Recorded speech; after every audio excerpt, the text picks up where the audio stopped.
So, pardon the crazy hair. It's May 22nd, and I'm supposed to have a kidney transplant June 26th. I'm extremely tired. And when I say extremely tired, I mean it's a tired I have never been in my life. Um, it's a tired that when you sit down, you just can't even control your body.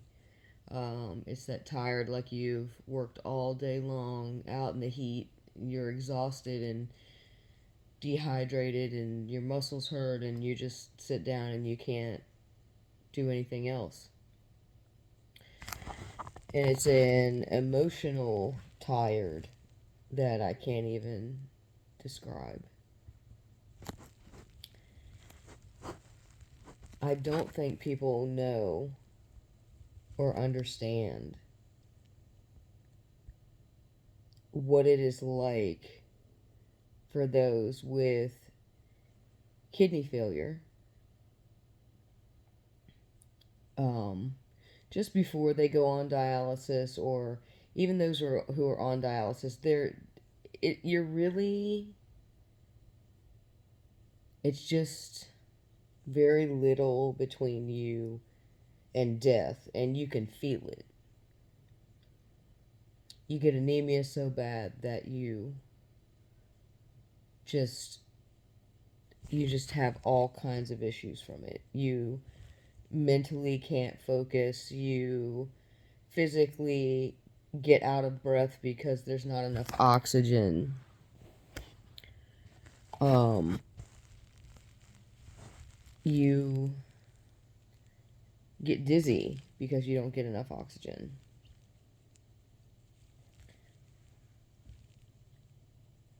But the things that happen to your body are atrocious. Your skin gets very dry. You get so itchy that you scratch yourself and you just bleed for no reason. I'm 52 years old, and I've seen elderly people, you know, 85, 90 years old, get these really big bruises on the tops of their arms. And I often wondered, what did they do to get that? And now I understand. You just bump something, and that's it. And that's all it takes. My hair looks like this today because I didn't feel like doing my hair. You feel nauseated because you get toxins build up in your system. And right now, I qualify for dialysis, but we're kind of trying to get me across that hurdle um, to get the transplant.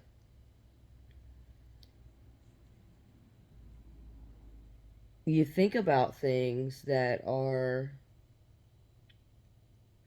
existential. Am I going to live? Is it? Am I not going to live? Is it going to be painful? Um, how painful is it going to be? Will I feel better? Will I not feel better? Will I be really thin? Will I get really heavy? Um, Either one of those things really affect how well you can function. And you already aren't functioning at a level that is even remotely living. You go out places, you get on social media. The funniest thing that I hear is, you need a kidney transplant? Well, you look healthy. You don't look like you're sick. You don't need anything. Well, they don't see this. They see the makeup and the hair done, and that's what they see.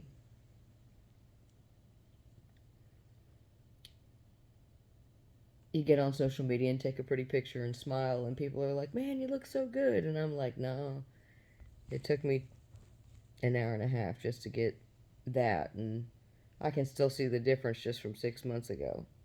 So thanks for the nice compliment, but I know how sick I am, and I know how sick I look.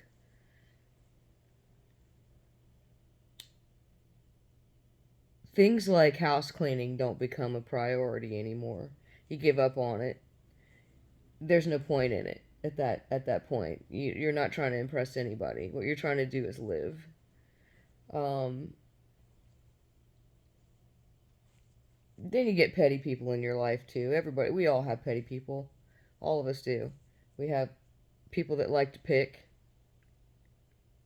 people that like to look over the fact that you're really sick and they still like to pick. Um, but that's okay because the world is round and it always snaps back. And and God will handle it. It's already handled. I don't have to worry about that. There are times that you wonder if you're going to make it.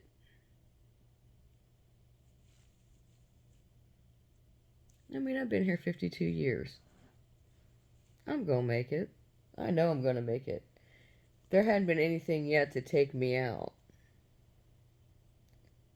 This certainly isn't going to. But right now, it's really kicking my butt. The main thing that I have right now is trying to figure out how, when we are self employed, and we do pretty good, but we've had a lot of things exhaust our resources lately, and one of them has been getting a decent sized room upstairs with a laundry upstairs where I don't have to go up and down my basement steps. Um, when we bought this house, we took a basement room, and the rooms upstairs are super small. And if this thing doesn't work, and this, if this transplant isn't successful, or I eventually reject or something like that, and I have to be on dialysis, I have to have room for all that stuff, and I just don't have a room that has that kind of space. So we're building our carport, and thank God my mother-in-law helped us achieve that, but we also do not have any savings. So at this point, with me not being able to work like I was working, and we literally have to, Dennis is pulling the cart right now. We didn't realize that we are probably going to be about 3 months um, without any income.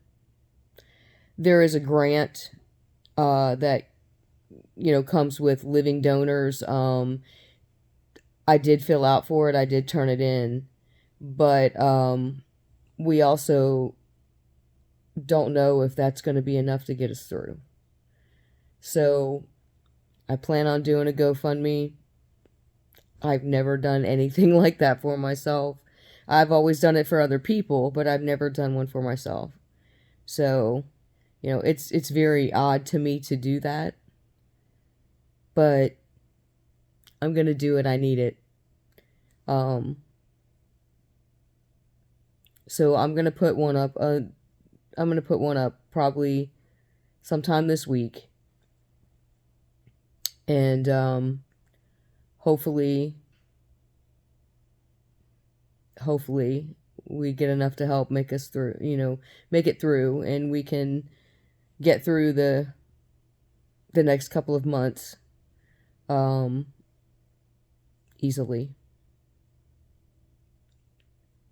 I hope that everyone is well. I hope everyone's family is well. And I'm still here if you need me. People think because you're sick that they shouldn't call you or they shouldn't talk to you like they normally do. That's not true. And I don't know. Thanks for praying for me. You guys are great. You always do. And it's amazing. And I love you. And thank you. Bye.